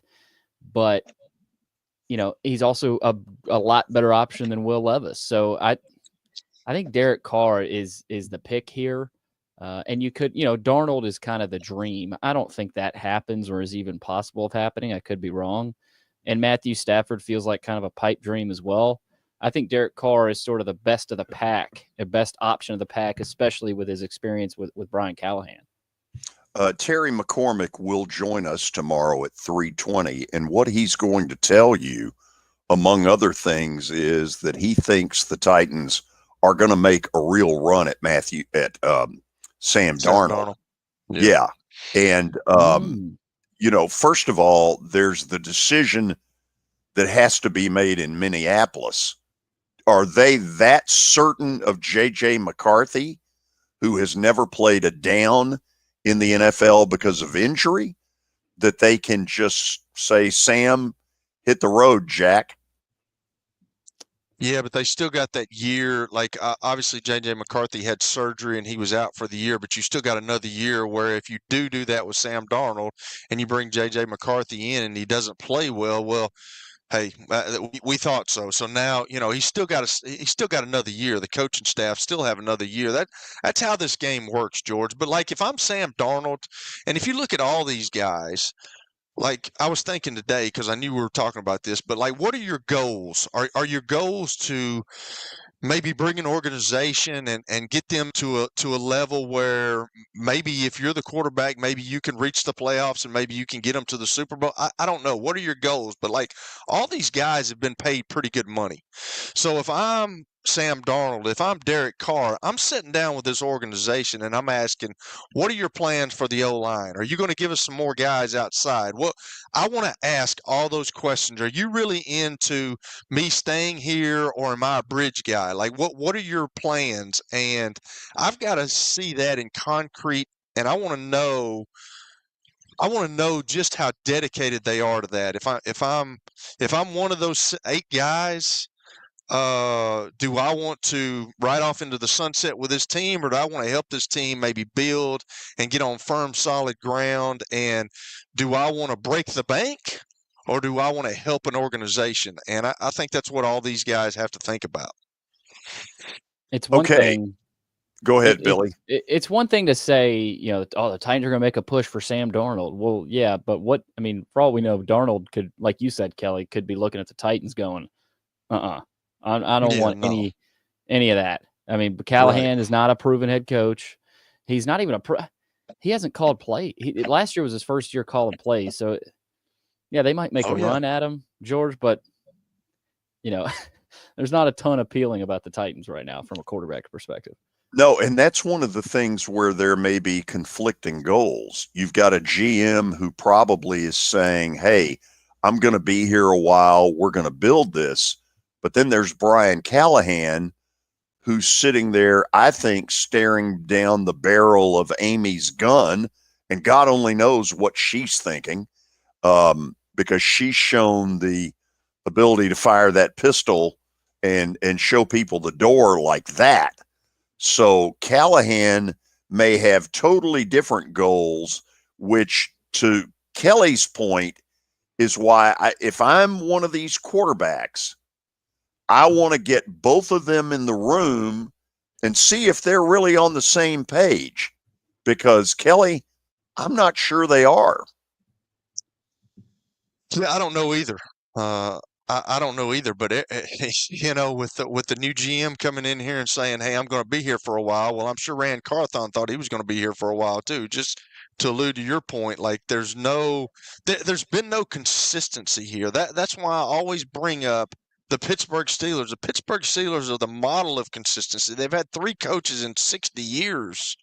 And then you turn around, you look at the team that I played for in Cleveland, and they can't figure out what's going on. It's kind of the same thing here with the Titans. Ever since Jeff Fisher and that really good team that they had got dismantled, like where have they been? They've got coach after coach, Ken Wisenhunt, Mike Mularkey, like all these guys. GM after and GM. They've never stuck. Yeah, it's GM after GM. You're right, Billy. So there's got to start getting some consistency, because that's what wins in this league. People that know what they're doing and owners that allow those people to do their job that you hired them to do and not micromanage them. Okay, we'll take this discussion a little bit farther after the break, and then we'll open the phones for 2 or 3 phone calls around 4:40, 4:45, give or take a few minutes. This is 94.9, The Fan. New year, new priorities. Family and safety come first. If a car or truck accident disrupts your life, Bart Durham Injury Law is here to help. We're local, experienced, and ready to fight for you. Call 615-242-9000. Happy 2025 from Bart Durham Injury Law. It's easy to say good things about the folks at Strike and Spare Family Fun Centers. Number one, I trust them with something that's near and dear to me, the Plaster and Friends Celebrity Bowling Night. But more importantly, I see the fun people have. They enjoy the bowling, they enjoy the camaraderie, and you will too. Come by any of their locations and get ready to have some fun. Here's Officer Garen Hoskins for the Metro Nashville Police Department. The Metro Nashville Police Department is on the forefront of policing in this century, and I'm glad I'm a part of it. I'm glad I get to find other good officers, other future good officers. And if you're watching today, or you yourself or someone you happen to know is interested, join MNPD.com. Feel free to reach out to us, because we need good officers, and it's a great city to work for. As the trusted premier custom home builder in Middle Tennessee, Donnelly Timmons has over 20 years of experience in the industry. Whether you're looking to build your dream home or renovate your current home, their team will ensure that every client and every remodel is unique, luxurious, and completed on time within budget. Founders Dustin Timmons and Joey Donnelly have over 25 years of construction experience in the Nashville area. Together, they have completed projects in Forest Hills, Oak Hill, Green Hills, Franklin, and Brentwood. Dustin and Joey believe that communication is the most important aspect of all construction projects. Therefore, they personally manage each project themselves and are involved in job site activities on a daily basis. Their commitment to quality and integrity has earned them an outstanding reputation among their clients. Contact them to set an appointment for a free consultation or to view some of their completed projects. Give them a call at 615-456-7983 or log on to DonleyTimmons.com. Wood. Dustin and Joey believe that communication is the most important aspect of all construction projects. Therefore, they personally manage each project themselves and are involved in job site activities on a daily basis. Their commitment to quality and integrity has earned them an outstanding reputation among their clients. Contact them to set an appointment for a free consultation or to view some of their completed projects. Give them a call at 615-456-7983 or log on to DonleyTimmons.com. If you are paying too much for your health insurance, you know what? You need to contact the folks at Pancoast Benefits. Pancoast works with businesses and individuals to tackle the high cost of health insurance. Whether you're a business owner, large or small, self-employed, between jobs, or over the age of 65 and in need of a Medicare plan, Pancoast can help. They make understanding your benefits less difficult and more personal. So check them out today, pancoastbenefits.com, or call them at 615-292-3400. It's the George Plaster Show. Your sports live here on 94.9 The Fan.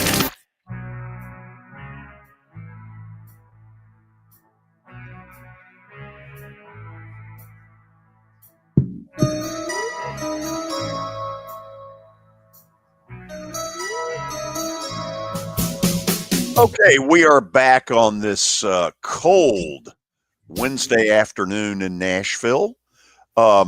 We've gotten into discussion about who of the 8, and my apologies for not having Kirk Cousins on the list to begin with. Shame on me. But guys, we brought it up earlier. The Titans' offensive line is a huge problem, especially on the right side. And this is not exactly splitting the atom to say that. We've all known that. So you have to at least bring a quarterback's mobility into the equation and see if you all buy this. Under the 8 quarterbacks that I listed, for mobility purposes, Justin Fields was number 1. Sam Darnold, for me, was number 2. Daniel Jones was number 3. And then Russell Wilson was number 4. And the rest might as well be in a wheelchair. I can agree. I can agree with that. I don't know about being in a wheelchair, George. You're awfully harsh, but I'm being smart, Alex. I kind of agree with that. I just don't like my whole thing to y'all is, and I'm going to ask y'all a question: has Justin Fields done enough in the National Football League so far to harbor bringing him in? That's why. Here's the deal, and here's what happened in Pittsburgh. That's why Mike Tomlin wanted to get him and bring another guy in, because they wanted to look at him. Which was a smart move on their part. They wanted to look at him to see if, hey, can we make something out of this guy? But we've also got to have another guy that we know can play behind him. And I think he found his answer out. And I think that's why probably that I don't know if he's going to be at Pittsburgh anymore. So I just don't know if Justin feels like, he's elusive and he can make things happen, but he's more of a running back that can throw a little bit than he is a quarterback that can run when he needs to. Well, I don't want to see him behind that Titans offensive line. I'll say that. Well, I think when it comes to mobility, he's by far the most equipped. No doubt. Kelly, what I don't know is, and you may have a better feel for this than I do, have we seen enough of him to know what he is?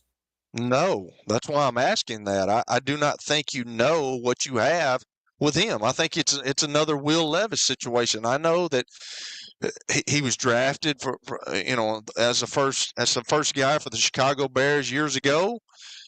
Chicago was not very good. They brought him in, and he had one good year, but I just don't see him as like when you see Jaden Daniels, you know what you got.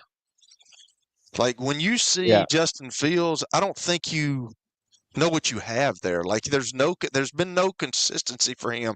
Now, he didn't play on the same team that Jaden Daniels played on, but I could promise you this. I think if you put Jaden Daniels on those Chicago Bears teams, he would have played better than Justin Fields because Jaden Daniels just has, as Coach Herm Edwards, when we interviewed him, he has it. And whatever it is, he's got it. I just don't think Justin Fields is that guy. See if you all buy this one. In the category of accuracy, to me today, Matthew Stafford is number one in accuracy. Correct. I put Kirk Cousins number 2 in accuracy, and I put Aaron Rodgers number 3 because when he's right, he's very accurate. He is, but he's 41. Yes, that's a big problem. Yes. That's the whole thing that bothers me about Aaron Rodgers. I've talked about, I think he's one of to me, athletically, I think he's arguably, now we can have people calling about this, I think he's arguably the number 1 rated talented guy I'd ever seen play the position. I've seen, when he was in his prime, that guy was good. So now, good. He didn't win the Super Bowls. I wish he would have won 2 or 3. He did not. He had every opportunity. Didn't play good in those championship games up there in Green Bay. He turned the ball over. But he did get the 1 Super Bowl victory. But I just, he is, for me, he's one of the more talented quarterbacks I've ever seen. Now he's 41 years old, and I just don't know if that goes with what they got here, but I know he'll bring experience, and I know he'll bring leadership to the team. Now, whether we say, is the leadership good or not, I don't know that, but anything is better than what they have. Hear me out on this. I don't think I would hate Daniel Jones, and here's why. He's coming off of an awful season, right? But we've seen him. He played a lot better in his first year with the Giants, a lot better than he did in this past season. And we've seen what Kirk Cousins did, he didn't play great in Atlanta. I guess that's not a good example. Sam Darnold's a better example. Yeah, but Sam Darnold's a better example of didn't work out where he was before, played better. Geno Smith, we've seen that a lot.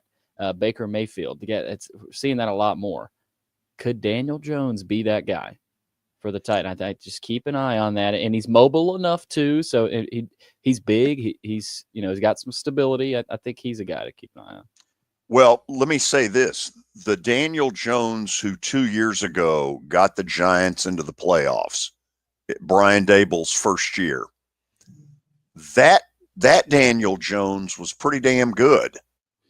Since then, for me, he feels shell-shocked. And I can't blame him because he's at an offensive line that's a sieve. And he might be, even if the Titans are interested, he might be saying, I am not getting into one of those again. Yeah, and he might be saying, I just want a job. So, like I'm saying, right. You just never know what guys' goals are. But that's a good point, Billy. I don't mind Daniel Jones. I really don't. I think he's got something there. And I always go back to Jim Plunkett back in the day getting drafted by the New England Patriots. Didn't work out. And then he goes to Oakland and he becomes this all-world Hall of Fame type quarterback. It's different situations and different organizations. And, he's a young guy still. And he got paid. Now, he didn't obviously get all that money, but he got paid a little bit. So he's still going to garner a little bit of money. But just to prove himself again, he would be a good, maybe a good fit. And maybe he needs some new scenery and some new coaches. And he seems like he can fit this offense a little. Like if you're looking at the offense fitting, I don't think Russell Wilson's already been in this type deal out in Denver. Didn't work out well. Like sometimes, like Tom Moore said, sometimes the grass is greener. He said sometimes the grass is greener by the outhouse, son. And I'm like, dude, like he was talking about a guy, but yeah. I mean, it's like, but sometimes grass is not always greener. And like if Russell Wilson stays in Seattle, like with Pete Carroll, does Pete Carroll get fired? Does he? Like. You never know why guys leave, and sometimes they get forced out, like Matthew Stafford's going to get forced out here. But I just, like, if you look at this offense, I don't think Justin Fields fits it. I don't, like, Matthew Stafford fits anything because he's accurate. I think Aaron Rodgers fits it because he's been in this stuff before. He gets rid of the football. I think Kirk Cousins could do the same thing. I think Sam Darnold could because I think Sam Darnold can move around a little bit. I really do. I think Derek Carr obviously has been around Brian Callahan. There's guys, but I don't think Russell Wilson. I don't think Justin Fields. I don't think those guys fit this offense. So I think you got to look at them, and I'm sure they're probably going to get discussed, but you got to move on. Okay, I'm going to take a weird category here that you all may say, who cares? But hear me out. The Titans right now need something that gets their fan base enthused. Now, you may say, well, with the number one pick, however they go with that, that may do it. Then again, it may not do it. So, under the category of which of this group of 8 would really juice up the fan base? Here's what I think. I know nobody likes this, and I don't particularly like it. But after he gets out of the cave, Aaron Rodgers is the one that would get the most juice going for people just getting excited. Yes. To me, Matthew Stafford would be number 2, and I would argue that 3 would be 3A and 3B. Number 3 would be Kirk Cousins and Sam Darnold. What do y'all think? I'm gonna I'm gonna switch though. I think Matthew Stafford because I think Matthew Stafford's got a little bit left. I'm not sure about Aaron Rodgers. So that's kind of where I would I would go Matthew Stafford 1. I'd go Aaron Rodgers 2. I would have Sam Darnold, Kirk Cousins, and Derek Carr. That's kind of how I would do that. Now, I'll be honest. When Billy brought up Daniel Jones, I'm starting to think that a little bit more. Like he's got something there. He does have something there, and if they can find out and if they can coach him and bring that out of him, because he's already done it. He went to he took his team to the playoffs. So now he did have Saquon Barkley, which was a huge player to have on your team. And you could, anytime you needed something, you could give him the ball or run him on an option route and get him the ball. But that's kind of intriguing to me. Daniel Jones is kind of intriguing, but like that's kind of how I would go with this thing. And he would be low risk. He would be fairly cheap. Maybe one of the cheaper guys out of this list. That's the other thing about Cousins and Darnold and even especially Stafford. Those guys are going to be pricey. So do you think so? Like I don't know. I don't know if Kirk maybe Matthew Stafford because he demands that and he's won a Super Bowl. But I don't like if you're Kirk Cousins. Like how much is enough to these guys? You know what I'm saying? Like you've already got what you've got, and you don't have to ever work again in your life if you don't want to, unless you've messed up somewhere and you've lost a lot of money. Like, how much is enough? Like, are you wanting to go out on this thing, being on a team, playing, and maybe getting them on sound ground so you can ride off into the sunset if you're Kirk Cousins? I don't think you try to break the bank if you're Kirk Cousins. Like, I'm just wanting to play again. I'm just wanting to be significant again to an organization. That's kind of what I would think. Billy, let me ask you this. Why are we worrying about what it's going to cost? Because ultimately, your quarterback, if you don't have a quarterback, you are screwed. And if you have to overpay, who gives a damn? but they need so much else around the quarterback that I just do you go all in on a quarterback this year, this offseason, or do you wait to go to the draft? I don't know. I don't know if this is the time to go all in on a quarterback because you're at risk of getting that guy killed, and you don't have the best receiving core. Your offensive line sucks. Like, I don't know. Well, here's one thing that has come out of our conversation, and it came from Kelly. I would be very interested in hearing how the quarterbacks interview the Titans, because on this list are some extremely intelligent people. Okay. Matthew Stafford is no dummy. Kirk Cousins appears to be no dummy. Aaron Rodgers, once he gets his head out of the whatever that thing is with all that, the dark room with the guava juice, seems to be able to ask intelligent. These guys are going to ask really good questions. And to me, if they know anything about this situation, they've got to look Callahan and Borgonzi in the eye and say, are you two aligned? Because it seems to me one of them has some level of job security, the other has none.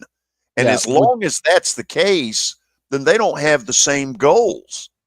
Would y'all agree that the most important guy for that quarterback to talk to and question is Brian Callahan?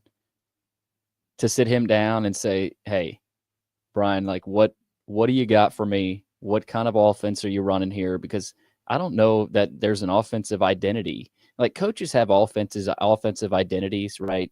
Offensive guys. What's Brian Callahan's? I'm not trying to rip on the guy, but he's going to have to answer some questions here in the next couple of months. Well, when you're good, you have a lot of tendencies. You run the same things, and if you're good enough, you got mono and mono, like Tom Moore used to talk about. Two guys going into a phone booth, one of them's coming out. Which one's you? If you're good, you have tendencies. But if you're not very good, nobody knows any of your tendencies because you're searching for something. And that's what he was doing last year. He was searching for something that worked, and they couldn't find it because they just weren't good enough. Okay, let's do this. We'll go to the break, and then we will open some phone lines, and I hope that the conversation we're having will spur some of you on a little bit at 615-553-0933. Again, 615-553-0933. Yes, I'm going to use the line that Billy stole from me yesterday. I am looking for some red-blooded Americans who want to talk some sports. Billy, how else can they get in? Chat room is open on YouTube to the right of the screen. If you're watching over there, you can also swipe up on Twitter and Facebook. Type in a question. We've got one on Twitter, got a couple in the chat room. So keep it rolling. We'd love to hear from you. This is 94.9 The Fan. For over 35 years, Wilson Bank & Trust has been committed to providing customized banking solutions to help individuals, families, and businesses in Tennessee achieve their goals. As your full-service community bank, we are proud to offer loans with competitive rates, local decision-making, and fast, friendly service from our experienced lenders. No matter where you are on your financial journey, Wilson Bank & Trust is ready to help you take the next step. Visit your nearest Wilson Bank & Trust office or online at wilsonbank.com to get started today. Member FDIC, Equal Housing Lender. This is my buddy Stan Harrison from Apple Collision Centers. Recently, you've been talking to me about companies that have a fleet of trucks and they're always in need of repairs. That's right, George. We understand that nobody likes to deal with the auto body repair process. We try to simplify that at our 3 convenient locations. We work with all major insurance companies. We help to ease the stress of the auto body repair process. We're located in O'Hickory, Hendersonville, and Gallatin. If you need our services, please stop by and see us. And how convenient that we have that in the background. Now, seriously, these are good folks. They do really good work. Give them a holler. As we step into the new year, there's nothing more important than family and safety. If a car wreck or big truck accident turns your world upside down, Bart Durham Injury Law is here to help. We're local, we're experienced, and we're ready to fight for what you deserve. Call us anytime at 615-242-9000. Really wishing you a safe and happy 2025 from Bart Durham Injury Law. Over the years, more men have started to seek help for hormone deficiencies and imbalances, and Dr. Jeffrey Lodge and wife Daphne, along with their experienced staff, give men the treatment required to improve their quality of life, improve your immune system, energy level, cognitive function, and more.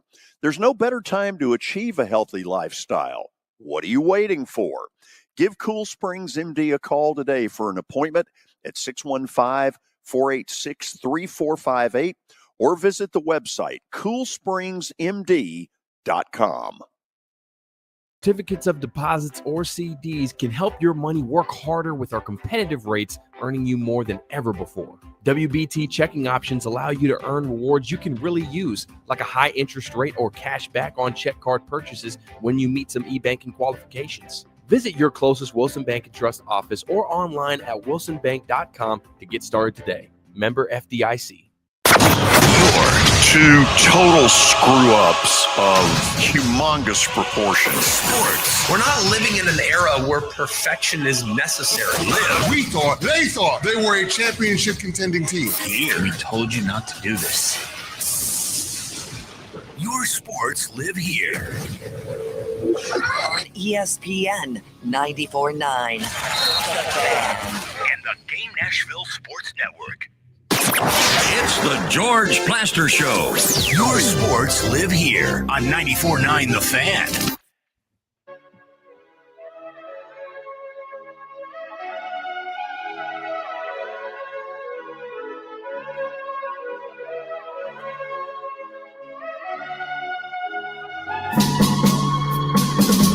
Final segment of the show. We will continue this some tomorrow when Terry McCormick joins us around 3:20.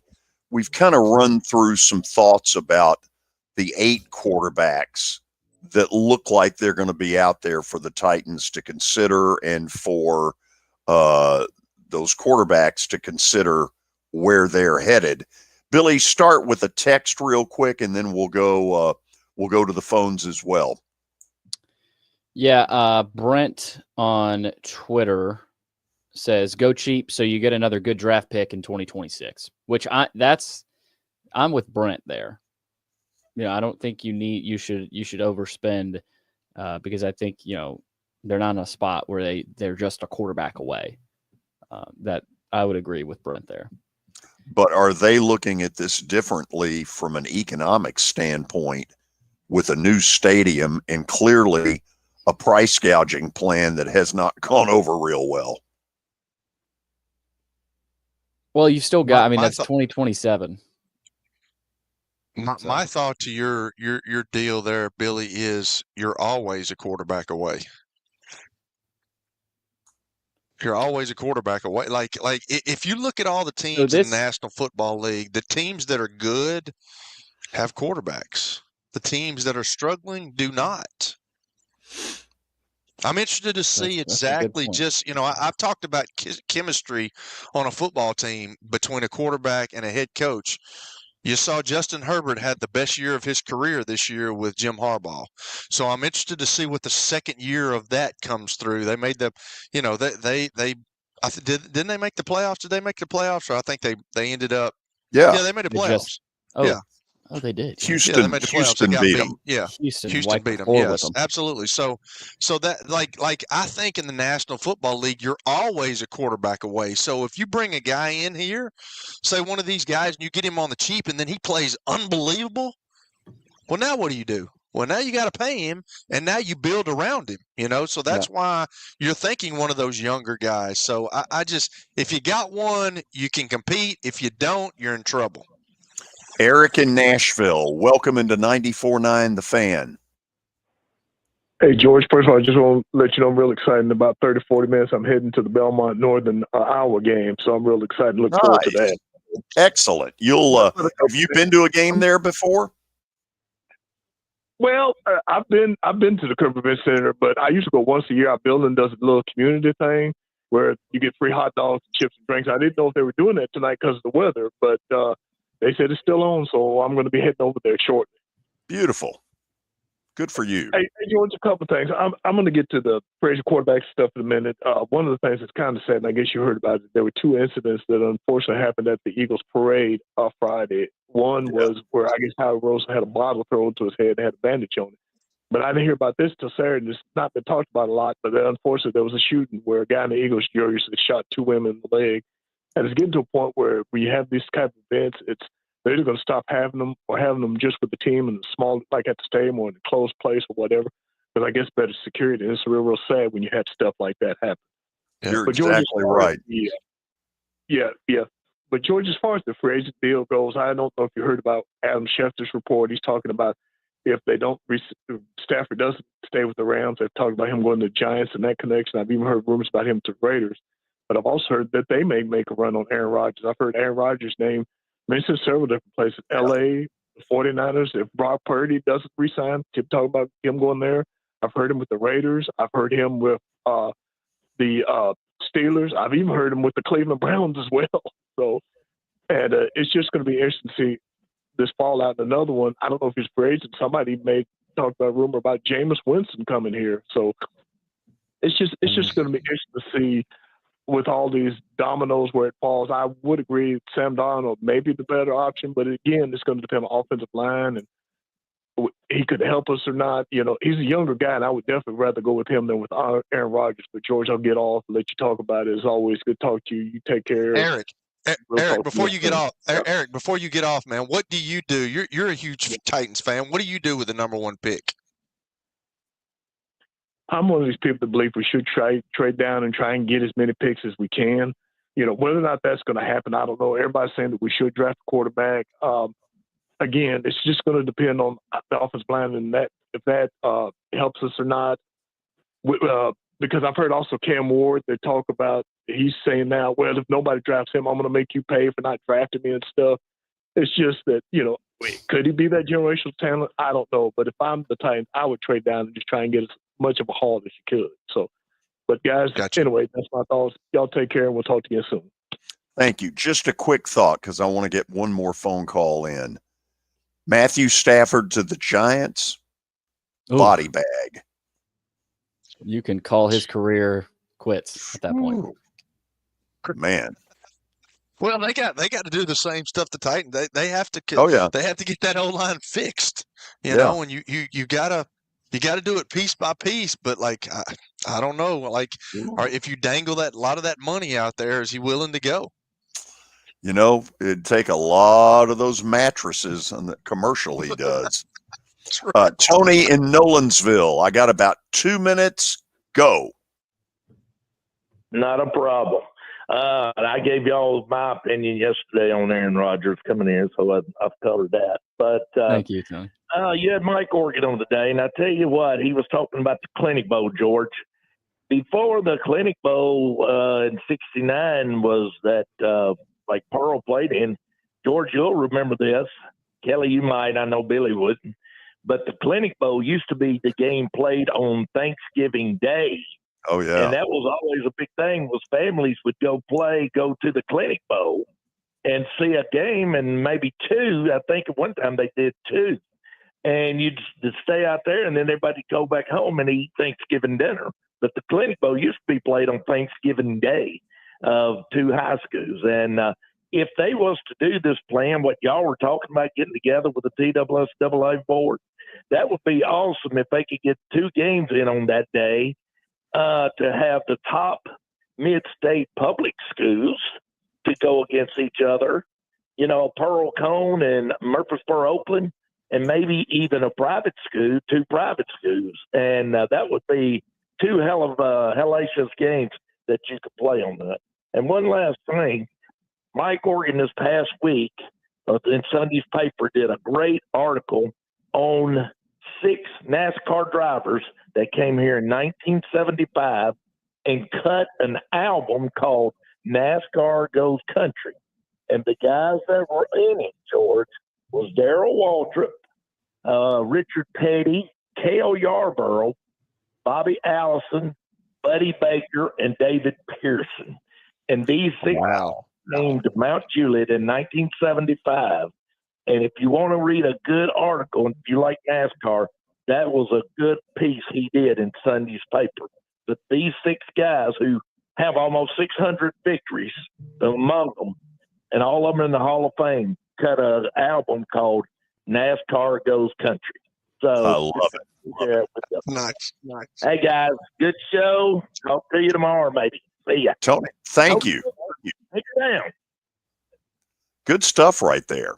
Okay, Kelly, we got to go to the break, but there's plenty more coming. Oh, I know. Four games, picks, 4 picks. Okay. On Plaster Bet of the Day. So good luck.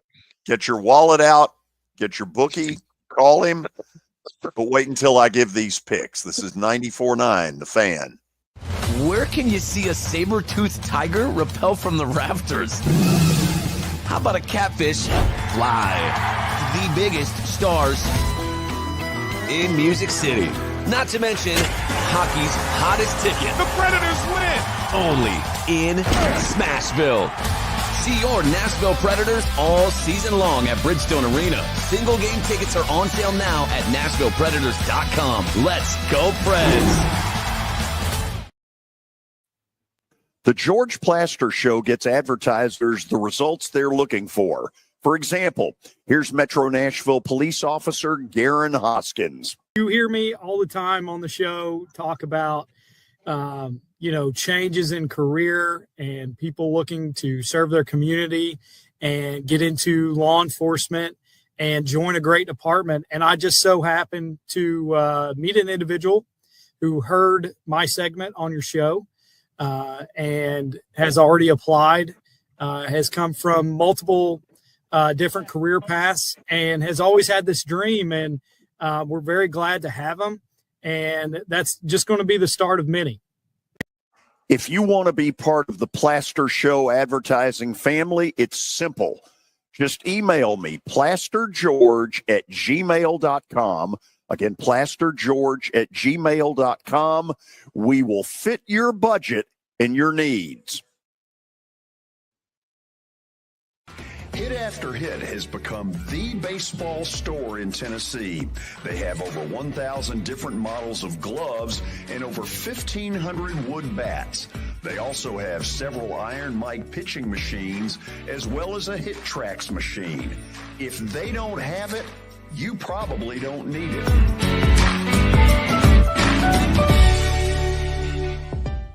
We're proud to call Hit After Hit the official shirt provider of the Plaster and Friends Celebrity Bowling Night.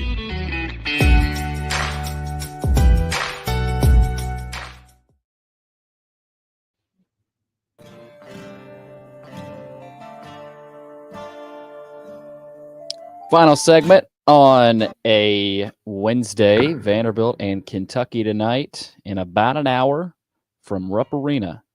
SEC Network got also Auburn and Arkansas, Missouri hosting Alabama. Good slate tonight. Belmont and Northern Iowa as well. We'll see where George is going with Bet of the Day brought to you by Bart Durham Injury Law. First, let's take a look at what happened last night. A&M didn't work, but BYU walloped Kansas. I'm proud of that one. I told you all I felt good about that one. Kansas is in total disarray. Okay, 4 picks. Why would I take Georgetown minus 3.5 against Providence? This game has some spice to it because Ed Cooley, a year and a half ago, bolted from Providence to go to Georgetown, and they are a better program today than they were when he got there. I'm taking Hoya Paranoia minus the 3.5 against Providence. Here to me is an obvious. SMU, 2-point favorite at Notre Dame. Notre Dame sucks. I don't care what the coach says. He can get all pissy all he wants and tell the fans don't come back when we get good. Well, maybe they won't. But whatever the case, this team is his responsibility, and they're awful. I'm going SMU. I hope I'm right. This is the go out on the limb game. I think Alabama is in some level of depression after Auburn ripped into them Saturday. This is not the team they needed to play 2 days later. Where is South Carolina when Alabama needed them? Instead, it's Missouri, who is really good and could beat them. Go Tigers. And finally, Mountain West. New Mexico, I think, is the best team in that league. They go on the road to Boise State. Boise State's not a bad basketball team, but New Mexico is better, and they're a dog. Take the Lobos and Richard Pitino and hope that Daddy is watching and mumbling, Larry Bud is not walking through that door. Kelly, we're done. See y'all. Y'all be good. Okay. Billy, you behave as well. Tomorrow, college basketball insiders on 94.9 The Fan.